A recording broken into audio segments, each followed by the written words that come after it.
Hello class 11 students, welcome to online classes of Neeraj Bajpayee International School. Or in our today's class we are going to do some numericals based on equation of motion and we'll see one or two more topics. So in the previous class we have understood about equation of motion. We derived equation of motion from calculus. याद आ रहा है, integration और differentiation के मदद से हमने तीन equation of motion derive किए थे. वैसे आप ये इक्वेशन ऑफ मोशन पहले से जानते थे. सो इक्वेशन ऑफ मोशन कौन कौन से थे? पहला इक्वेशन था v is equal to you plus a t, दूसरा था s is equal to U T plus half a t square, और तीसरा था v square minus you square is equal to 2as. ये तीन इक्वेशन, जिसमें से u था initial velocity of object, a uniform acceleration, याद रखना यूनिफॉर्म एक्सेलरेशन, एक जैसा एक्सेलरेशन होगा, कांस्टेंट एक्सेलरेशन होगा. टाइम था टाइम पीरियड ऑफ एक्सेलरेशन, कितना समय लग रहा है एक्सेलरेशन चल रहा है जितने समय तक. v था फाइनल वेलोसिटी, s था डिस्टेंस कवर्ड या डिस्प्लेसमेंट बोलो, बस इतनी सी चीज थी. और ये तीन इक्वेशन, तीन इक्वेशन में खास बात ये है, देखो v is equal to you plus a t में डिस्टेंस या डिस्प्लेसमेंट नहीं है, s नहीं है. s is equal to U T plus half a t square में v नहीं है, फाइनल वेलोसिटी वाला टर्म नहीं है.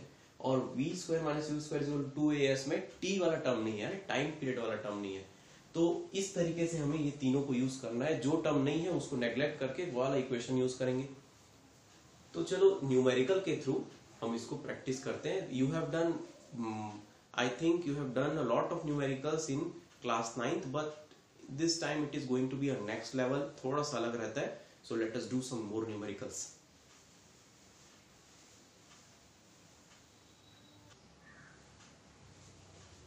Here is first question.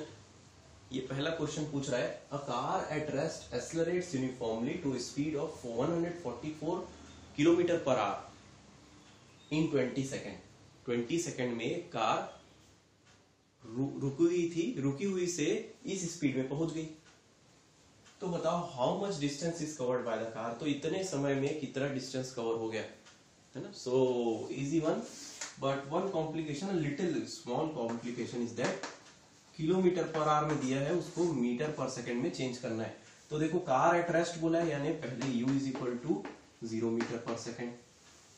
Initial velocity v की बात करते हैं तो 144 किलोमीटर पर आवर है. Will multiplied by 5/18. याद आ रही है वाली बात, या तो उसको 1000/3600 से मल्टीप्लाई करो, या उसको सिंप्लीफाई करके 5/18 से मल्टीप्लाई करो. और इसको करके देखिए, ये आएगा, ये 1 जा और ये 8 जा, 8 5 जा 40 मीटर पर सेकेंड. मीटर पर सेकेंड में v फाइनल वेलोसिटी मिल गई. टाइम दिया है t is equal to 20 second. How much distance is covered by the car. Car से कितना डिस्टेंस कवर हो रहा है इस 20 सेकेंड में, ये पता करना है. देखो हमारे जितने इक्वेशन ऑफ मोशन है उनमें से देखो डिस्टेंस पूछा है, क्या पूछा है, distance covered s is equal to question mark. u दिया है, v दिया है, t दिया है, s पता करना है. s के जितने इक्वेशन है ना, s मतलब डिस्टेंस कवर्ड वाले, तो कौन कौन से, s is equal to U T plus half a t square और v square minus you square is equal to 2as. उसमें a आ रहा है, एक्सेलरेशन आ रहा है, यूनिफॉर्म एक्सेलरेशन की वैल्यू पता करना है. तो हमें सबसे पहले तो एक्सेलरेशन पता करना पड़ेगा. तो वी नो दैट एक्सेलरेशन पता करने के लिए कौन सा सबसे आसान इक्वेशन है, v is equal to you plus a t. ठीक, v पता है, u पता है, t पता है, a पता चल जाएगा यहां से. So let us do it. v40 is equal to 0 प्लस a की वैल्यू नहीं मालूम, इंटू 20. ठीक, 20 second. So it will become to be 20 a is equal to 40.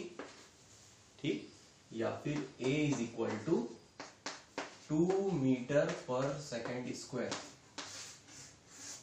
ये मिला हमको एक्सेलरेशन. मगर अभी पता करना है हमें s की वैल्यू. अब देखो a भी पता चल गया, एक्सेलरेशन भी पता चल गया, तो हम लोग कोई सा भी इक्वेशन लगा सकते हैं. कौन सा इक्वेशन लगाना सही होगा, सेकंड इक्वेशन ऑफ मोशन लगाए, क्योंकि हम लोग को s पता करना है, डायरेक्ट वैल्यू मिलेगी. Now S is equal to UT plus half AT square. Value put करते हैं, S की वैल्यू तो पता करनी है, U की वैल्यू हमारे पास 0 इंटू 20, ये अच्छा है ना। 0 इनिशियली जो चालू हो रहा है ना वहां पे डिस्टेंस पता करना है, 0 से कट जाएगा, सो हाफ इंटू 2 इंटू 20 का स्क्वायर, 20 का स्क्वायर 400 हो जाएगा। आसान सा इसे तो you should have tried it by yourself by pausing this video, आपको खुद से ट्राई करके देखना था। Now see S is equal to ये तो 0 हो गया, 0 प्लस इंटू 20, और ये बचा हाफ इंटू, अच्छा हाफ इंटू 2 को तो मैं हटा देता हूँ, ठीक, तो हटा ही दिया, इससे आसान बनाते हैं। 400, 20 का square 400, S is equal to 400 metre. Answer क्या बनेगा? आंसर ऐसा बनेगा कि distance covered by the car is 400 metre. So this is how we are going to solve. ये तो आसान सा था, एक थोड़ा सा कुछ कॉम्प्लिकेशन, कुछ ना कुछ कॉम्प्लिकेशन दे देगा, डाटा कुछ ऐसा दे देगा कि कम पड़े डाटा, और फिर आपको इक्वेशन का फॉर्म उसको करना पड़े। अभी मैथ्स पढ़ के आया आप लोग अच्छे से 10th में, सो वही कॉम्प्लिकेशन हो सकता है, otherwise there is no complication in such kind of question. So let us try to solve one more question.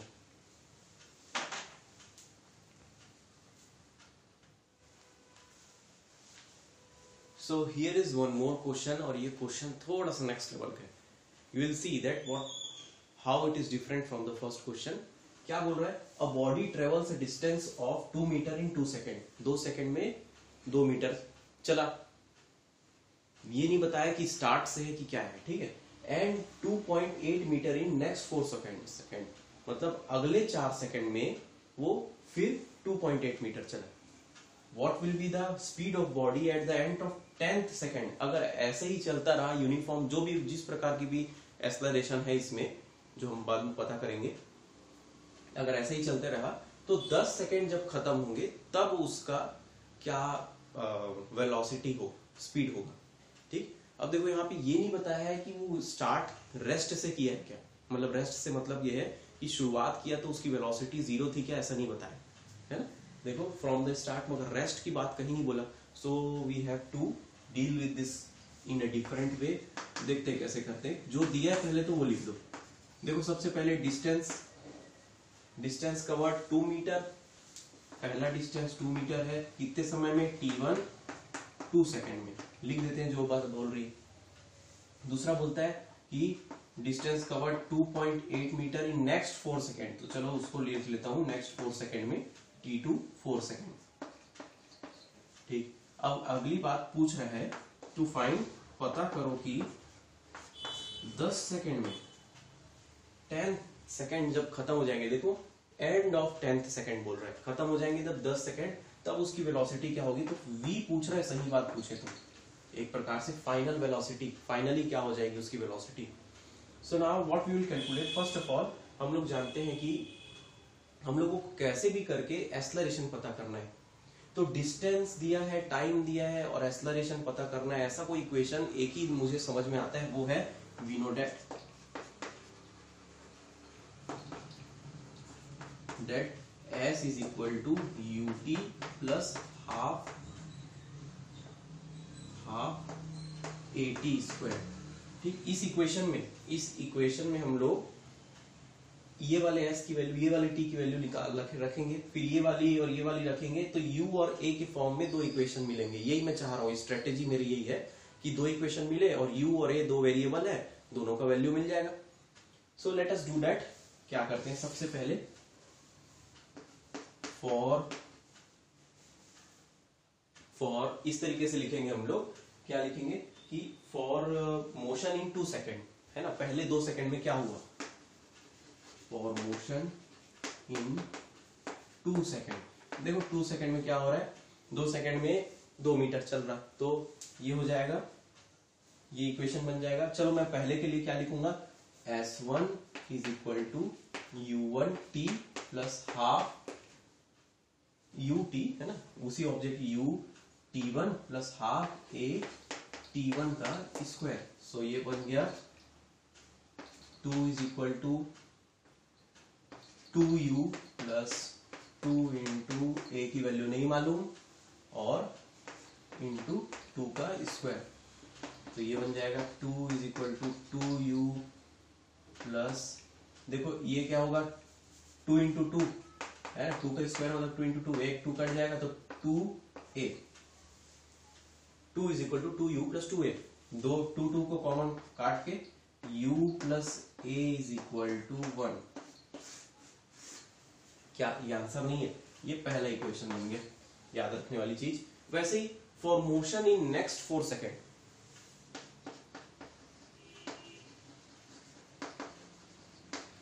For motion in next 4 second की बात करते हैं। अब देखो 2 सेकेंड पहले बीत गए थे और अगले 4 सेकेंड में टोटल कितने टाइम हो जाएंगे?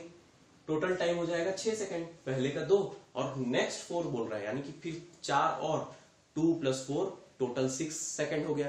टोटल 6 सेकेंड में वो कितना चला? देखो 2 मीटर पहले चला, 2 मीटर पहले चला और अगले 4 सेकेंड में 2.8 मीटर चला, तो टोटल कितना चला? 4.8 बोलूंगा मैं।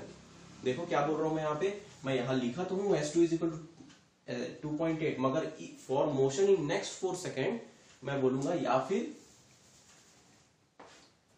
टोटल 6 सेकेंड, ऐसे करके लिखता हूं। तो यहां पे क्या होगा? s इज इक्वल टू हो जाएगा 4.8 मीटर। कैसे हुआ बता रहा हूं, 2 प्लस 2.8, पहले का 2 फिर बाद का 2.8, टोटल कितना हो गया? टोटल s बन गया 2.8 यानी कि 4.8 मीटर। और टाइम को कितना लूंगा? टोटल टाइम 6 सेकेंड, शुरुआत से ये हो गया 6 second.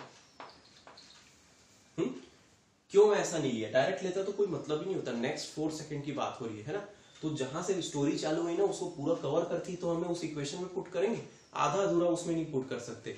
So now what we can do, we can again S T की वैल्यू को इस इक्वेशन में पुट करते हैं। तो क्या बन जाएगा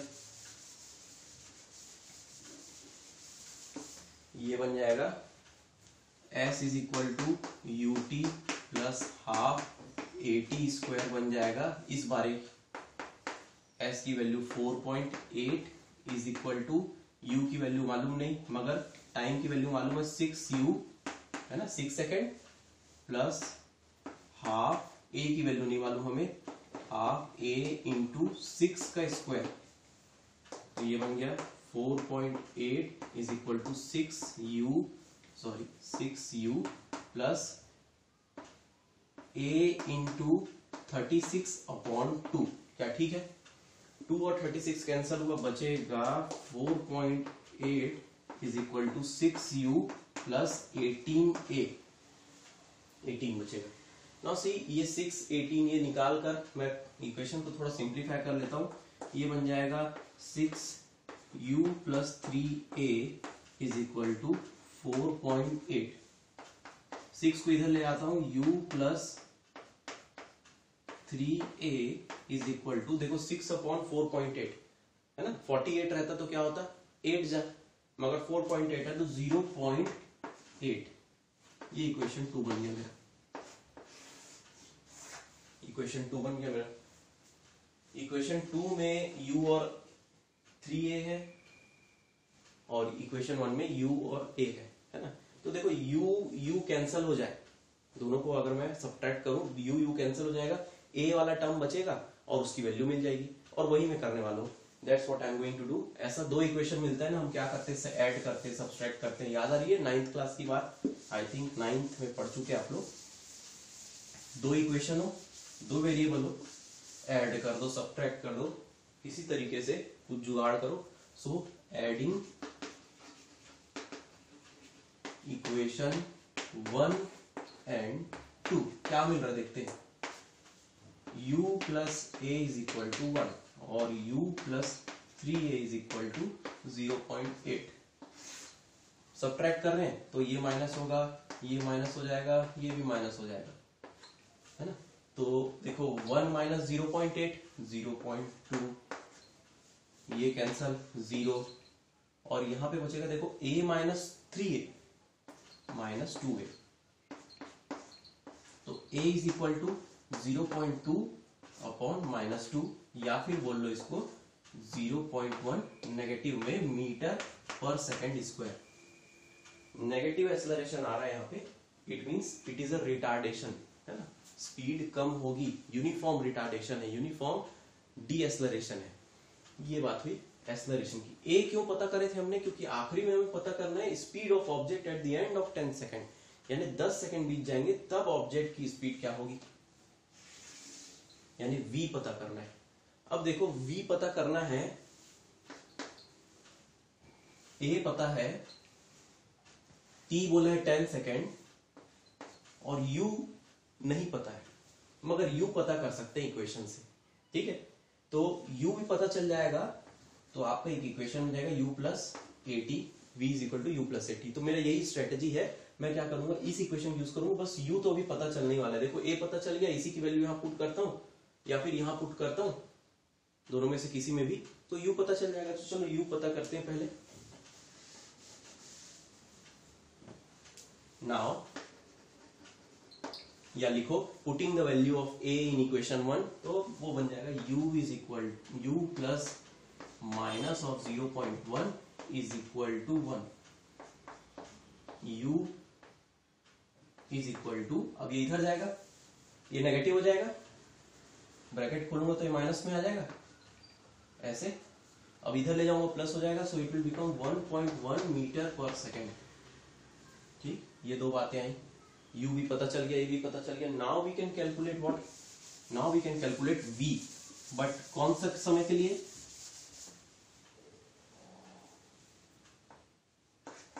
eight the end of 10th second, मतलब t इज इक्वल टू 10 लो, तब क्या होगा, v is equal to you plus a T.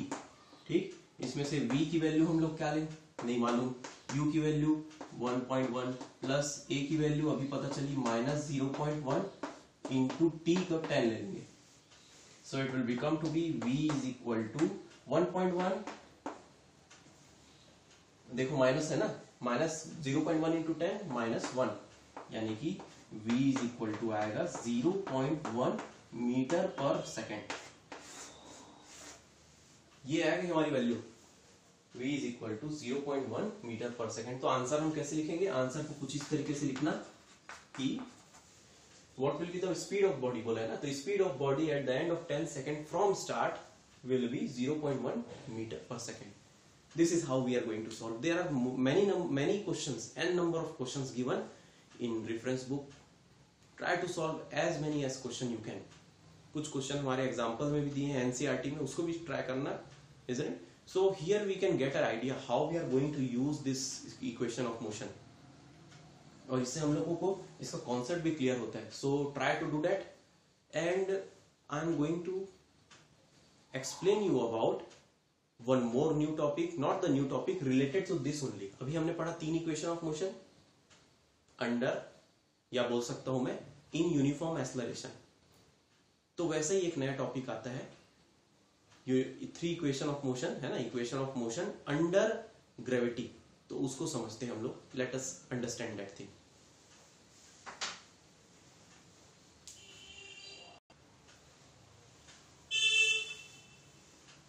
So this is our new topic, equation of motion under gravity. तो चलो इसको समझते हैं. सबसे पहली बात, जब हम लोग किसी ऑब्जेक्ट को ऊपर से ड्रॉप करते हैं तो हम लोग इसको गौर करेंगे. when the object is being dropped from any height, ये नीचे क्यों गिर रहा है? Under the influence of gravity. जब इसे हम लोग ऑब्जर्व करते हैं कि ये जब ग्राउंड पहुंचेगा, तो जब हमने इसको ड्रॉप किया तब उसकी वेलोसिटी कैसी रहती है? इनिशियल वेलोसिटी बोलूंगा 0 रहेगी. क्यों? क्योंकि हम लोग उसको रेस्ट से छोड़ रहे हैं. ऐसी वाली बात नहीं हो रही है कि फेंक के छोड़ रहे हैं, ओके, फोर्स लगा के छोड़ रहे हैं. We are gently leaving it, we are gently throwing it. इसको बोलेंगे जेंटली थ्रो करना, छोड़ देना. 0 से उसकी वेलोसिटी चालू हो. तो हम लोग गौर करेंगे, पहले तो 0 है मगर उसकी वेलोसिटी बढ़ती जा रही है. वेलोसिटी बढ़ती जाएगी और जब वो जमीन से टकराने वाला होगा तब उसकी वेलोसिटी मैक्सिमम होगी. तब उसकी वेलोसिटी मैक्सिमम होगी. It means that there is some acceleration working on it. इसमें एक एक्सेलरेशन काम कर रहा है, उसे हम बोलते हैं एक्सेलरेशन ड्यू टू ग्रेविटी। ये ग्रेविटी जो है फोर्स लगा रही है, तो फोर्स है किसी मास में, तो वो एक्सेलरेशन होगा, तभी तो वो एक्ट कर रहा है, तभी हम बोल सकते हैं कि वो एक्ट कर रहा है। तो ये एक्सेलरेशन ड्यू टू ग्रेविटी को हम जी से डिनोट करते हैं, which is equal to 9.81 metre पर सेकेंड स्क्वायर। ठीक, अगर ऑब्जेक्ट नीचे जा रहा है तो उसमें एक्सेलरेशन पॉजिटिव होगा क्योंकि उसकी स्पीड बढ़ाएगा वो। और अगर इसी चीज को मैं अगर यूं बोलूं कि मैं एक ऑब्जेक्ट को ऊपर फेंका कुछ वेलोसिटी से, अब जीरो नहीं है ना, क्योंकि मैं फेंकूंगा जीरो वेलोसिटी से ऊपर जाएगा ही नहीं ग्रेविटी के अगेंस्ट, तो यू वेलोसिटी से फेंका तो एक पॉइंट ऐसा आएगा, ये जाते जाएगा, ये हटा देता हूं, जाते जाएगा और कुछ हाइट अटेंड करेगा, और वहां से वापस गिरने लग जाएगा। तो जहां पे हाइट अटेंड करेगा ना, वहां पे वो रुकता है means its velocity at this point, highest point बोलूंगा मैं, H V is equal to 0 metre पर सेकेंड है, यहाँ पे पहुंचेगा वहां पे, वहां से फिर वापस गिरेगा। तो ये जो समय लगा, ये जो ऊपर जाने का समय लगा वो t हुआ। ठीक, डिस्टेंस कवर्ड h हो गया। एक्सेलरेशन कितना मिल रहा था, अब देखो एक्सेलरेशन ऊपर जा रहा है, क्या एक्सेलरेशन होगा, इसकी वेलोसिटी कम होती जाएगी। देखो किस वेलोसिटी से फेंकी थी मगर बाद में जीरो हो गई, एक डी एक्सेलरेशन हो रहा है, यहाँ पे रिटार्डेशन हो रहा है, उसको मैं क्या बोलूंगा, उसको भी एक्सेलरेशन ड्यू टू ग्रेविटी बोलूंगा, मगर उस टाइम में इसकी वैल्यू माइनस में लूंगा मैं। क्यों, क्योंकि वेलोसिटी माइनस एक्सेलरेशन नेगेटिव आता था, तब क्या बोलते थे, रिटार्डेशन ही है, कम हो रहा है। तो दोनों केस में हमको समझना होगा ऑब्जेक्ट नीचे जा रहा है कि ऊपर जा रहा है। तो पहली बात, equation of motion under gravity में हम लोग सबसे पहले क्या समझेंगे कि whenever object is been dropped from a height then gravity works on it, और whenever object is thrown up to height then gravity works on it. So when gravity is working at that time acceleration is g is equal to 9.81 meter per second square. ये देख रहे हैं, ये constantly काम कर रहा है, acceleration जो है ग्रेविटी का कॉन्स्टेंटली काम कर रहा है, मतलब यूनिफॉर्म एक्सेलरेशन है। किस प्रकार का एक्सेलरेशन है, यूनिफॉर्म एक्सेलरेशन। और यूनिफॉर्म एक्सेलरेशन कहीं भी काम कर रहा है, एक प्रकार का एक्सेलरेशन, तो आप इक्वेशन ऑफ मोशन वहां यूज कर सकते हैं। याद आ रहा है, पहला क्या था हमारा topic, equation of motion in uniform acceleration. तो यहां भी uniform acceleration, we can use this and it is one dimension also. ऊपर जा रहा है, नीचे जा रहा है, जैसे पहले जा रहा था सीधा जा रहा था, आगे जा रहा था या पीछे। So in that way our equation of motion under influence of gravity क्या बन जाएगा, जो पहले क्या था, v is equal to you plus AT, s is equal to ut plus half at square, v square minus u square is equal to 2as। इसमें से देखो ये जो h है ये हाइट है, डिस्टेंस कवर्ड हाइट में बन गया, तो मैं यहां पे लिखने वाला हूं कि s जो है वो अब h लूंगा मैं, डिस्प्लेसमेंट को मैं हाइट लूंगा। ठीक, सो ये पहली बात होगी। और दूसरा, एक्सेलरेशन जो है ना वो एक्सेलरेशन ड्यू टू ग्रेविटी है, जो पहले जो a लिखते थे वो इस बार एक्सेलरेशन ड्यू टू ग्रेविटी। तो ये दो चीजों को चेंज करूंगा, जहां जहां a है वहां g लगा दो, जहां s था वहां h लगा दो। तो ये बन गया मेरा इक्वेशन ऑफ मोशन, पहला अंडर इन्फ्लुएंस ऑफ ग्रेविटी, दूसरा और तीसरा v is equal to u plus G T, second equation of motion h is equal to U T plus half G T square, और तीसरा हो जाएगा v square minus you square is equal to 2gh। क्या ये याद रहेंगे, याद करना, याद करो या समझ लो कि हाइट वाली बात है। और एक्सेलरेशन क्या हो रहा है, अंडर ग्रेविटी, तो जब ऊपर जाएगा तो माइनस में लेना है एक्सेलरेशन ड्यू टू ग्रेविटी, और ऊपर से नीचे आएगा ऑब्जेक्ट तो एक्सेलरेशन पॉजिटिव लेना है। ठीक, ये बात याद रहेगी। ये चीज आपने पहले भी कर ली है, इसलिए मैं इसको ज्यादा गहराई से नहीं जा रहा हूँ एक्सप्लेनेशन में, otherwise I would have made you write the notes about it. I will give you the notes in PDF by the way. So let us try to solve the question as we are knowing the three equation of motion under gravity. Let us do it.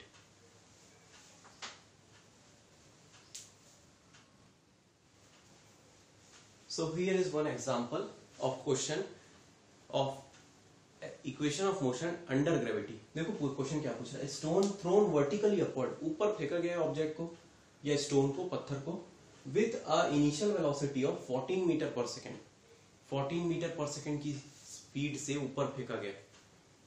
Find the maximum height reached, कितना height उस reach किया होगा maximum.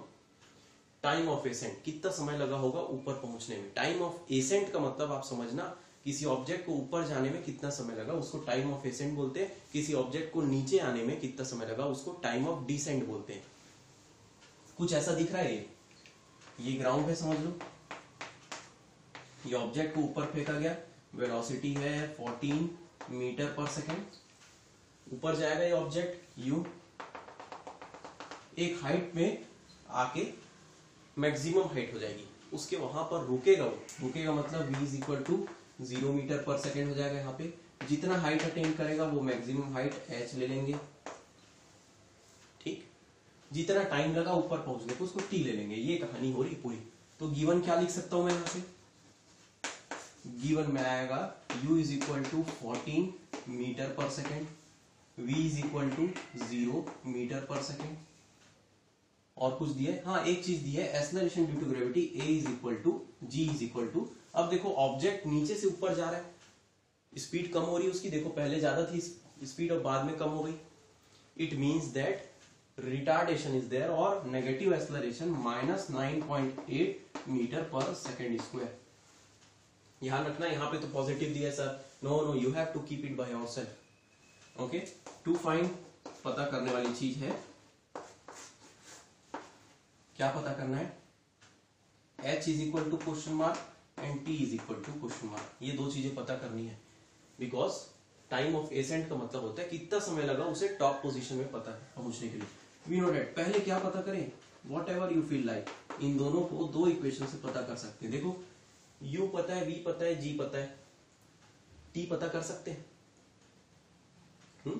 पता कर सकते हैं। और by the way आपको अगर h पहले पता करना है तो वो भी हो जाता है, क्योंकि तीसरा इक्वेशन ऑफ मोशन में ये तीनों आते हैं। सो पहले मेरे हिसाब से t पता कर लेते हैं, कितना टाइम लगा उसको टॉप में पहुंचने के लिए। तो v is equal to u plus G T, ये इक्वेशन यूज करते हैं। देखो इसमें v पता है, u पता है, g पता है, t नहीं पता, we can use this, let us do it. So v is equal to, p की वैल्यू क्या है, p की value 0 is equal to 14 plus minus 9.8 into T. ये 14 इधर आया माइनस हो जाएगा, या फिर इसको इधर ले आता हूं तो 9.8 t is equal to 14, t is equal to 14 upon 9.8, t is equal to, इसको सॉल्व करना, इसको सॉल्व करना बायो वाले स्पेशली सॉल्व करके देखिएगा, इसकी आंसर आएगा 1.428 सेकेंड। डेसिमल में लाना, 3 डिजिट में लाना, ओके, डेसिमल के बाद 3 डिजिट मोर प्रिसाइज। ये आया पहला, करके देखिएगा, करके देखिएगा, इतना आएगा। Now what, h, about h, now क्या है equation of motion under gravity, second, h is equal to ut, नहीं सेकंड नहीं यूज करते क्योंकि t वाला टर्म कर सकते हैं अभी के लिए, मगर वो फिर उसको स्क्वायर बनाना पड़ेगा डेसिमल वाले को। हाँ, third equation of motion use करते हैं, v square minus u square is equal to 2gh, इसमें से h पता करना है। तो v स्क्वायर, बहुत अच्छी बात, v 0 का स्क्वायर है माइनस 14 का square is equal to 2 into minus 9.8 into H. देखना यहाँ माइनस लगाना भूल जाते हैं, जिस कारण गलती होती है। So this will become to be 0 minus 14 के स्क्वायर को भी रहने दो ऐसे ही, है ना, काम आएगा। ये आएगा माइनस, हाँ इसको भी माइनस 2 इंटू 9.8 रहने दो इंटू एच। देखो क्या करने वाला हूं मैं, अब देखो ये 0 को हटाई देता हूं, ठीक, h को अकेला छोड़ देता हूं तो h इज इक्वल टू मिल जाएगा minus 14 into 14 upon minus 2 into 9.8। क्या हुआ, इधर को मल्टीप्लाई था, इधर आगे डिवाइड हो गया, negative negative sign cancel, minus minus 1 cancel. ना 14 इंटू 14, अब देखिए 9.8, अच्छा ये 1 जाए 7 जाए लिख देता हूँ, तो 7 इंटू 14 अपॉन 98 अपॉन 10 लिख सकता हूँ। 9.8 को, और ये डिनोमिनेटर का डिनोमिनेटर ऊपर चढ़ जाएगा 10 बन जाएगा। तो अपने को मालूम है 7 14 98 ऑलरेडी, तो 98 into 10 upon 98 cancel, h is equal to 10 meter. 10 meter is our answer. तो आंसर कैसे लिखेंगे, कैंसिल हो गया। Find the maximum height. The maximum height reached by the stone is 10 meter and the time of ascent is 1.428 second. इस प्रकार से आप solve करना। More questions are given in reference book. I don't find so many questions in NCERT about this, but this is important, I'm telling you. Important in terms of doing this in the next chapter. अभी जो next chapter आएगा उसके लिए भी देखना, ये important है, कुछ जुड़ा हुआ बन जाएगा यहाँ से। So now आज के लिए इतना ही। एक छोटा सा टर्म और बचा है जो मैं नेक्स्ट क्लास में आपको समझाऊंगा, क्योंकि उसकी प्रैक्टिस भी अच्छी सी होनी चाहिए। This is it for today. Try to solve more questions from reference book. I am telling you again and again. SL Arora है अच्छा सा बुक, मॉडर्न ABC भी है अच्छा सा बुक। NCERT में क्वेश्चंस थोड़े कम मिलेंगे, बट वो क्वेश्चंस भी हम लोग सॉल्व करेंगे। This is it for today. Have a nice day.